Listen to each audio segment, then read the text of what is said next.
मूर्तिजापुरातील CCI केंद्रातील पिळवणूक, अडथळे आणि अधिकाऱ्यांच्या उदासीन कारभारामुळे शेतकऱ्यांचा संताप शिगेला पोहोचला आहे।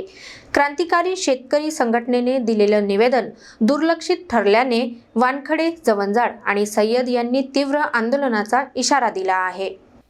मूर्तिजापुरातील सीसीआय केंद्रात सुरू असलेली पिळवणूक आता शेतकऱ्यांसाठी असह्य झाली आहे। 5 डिसेंबर रोजी क्रांतिकारी शेतकरी संघटनेने दिलेल्या निवेदनात अनेक गंभीर बाबींचा उल्लेख करण्यात आला होता। स्लॉट नोंदणी सतत बंद, अर्ज मंजुरीला होणारा विनाकारण विलंब, वजन तपासणीत मुद्दाम अडथळे आणि काही अधिकाऱ्यांकडून उघडपणे पैशांची मागणी या सर्व घटनेमुळे शेतकरी अक्षरशः त्रस्त झाले आहेत।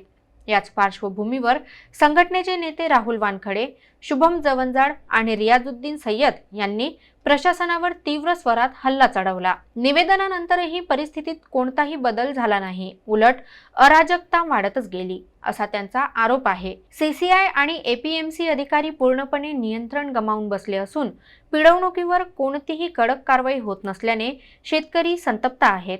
वानखडे, जवंजाळ आणि सय्यद यांनी इशारा दिला आहे की शेतकऱ्यांच्या न्यायासाठी आता निर्णायक संघर्ष उभा करावा लागेल। परिस्थिती दिवसेंदिवस पेटत चालली असून शेतकऱ्यांची सहनशक्ती संपत चालली आहे। प्रशासनाने तातडीने हस्तक्षेप केला नाही तर मोठ्या प्रमाणात आंदोलन उसळण्याची शक्यता वाढली आहे। सरकार सांगते की आम्ही सीसीआय अंतर्गत शेतकऱ्यांचा कापूस हा 8,100 रुपयांनी घेत आहे आणि सुरळीतरित्या हा सर्व कारभार चालू आहे, पण असं वास्तविकता काहीच नाही आहे।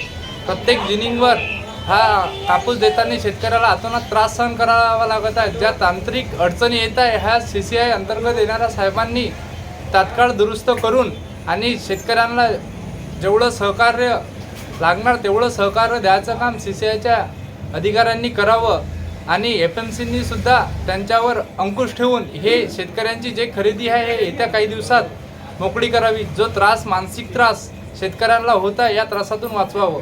सीसीआय केंद्रावर सीसीआयचे अधिकारी काही शेतकऱ्यांना पैशाची मागणी करत आहे, त्याबद्दल आम्ही एपीएमसीला कळवलेले आहे। यानंतर जर कोणत्याही अधिकाऱ्याने शेतकऱ्याकडून पैसे घेतले असे निदर्शनास आले तर आम्ही आमच्या क्रांतिकारी पद्धतीने त्यांना धडा शिकवू।